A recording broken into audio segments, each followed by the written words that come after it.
आज आहे 4 ऑगस्ट 2024। मागे 2 दिवसापूर्वी एक व्हिडिओ आपण दिला होता की राज्यामध्ये 8 तारखेपर्यंत पाऊस राहणार।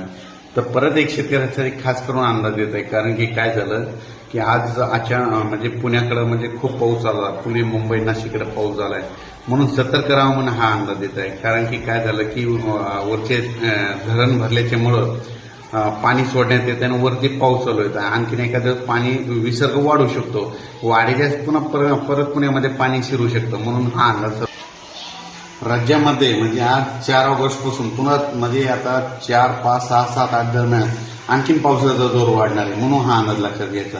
मुंबई, नाशिक, उत्तर महाराष्ट्र, त्याच्यानंतर पुणे या भागात जरा जास्त पावसाचा जोर वाढणार आहे, म्हणून हा अंदाज लक्षात घ्यायचा। त्याच्यानंतर परत सर्व शेतकऱ्याला सांगू इच्छितो की राज्यामध्ये म्हणजे 5, 6, 7, 8 दरम्यान काय झालं की ह्या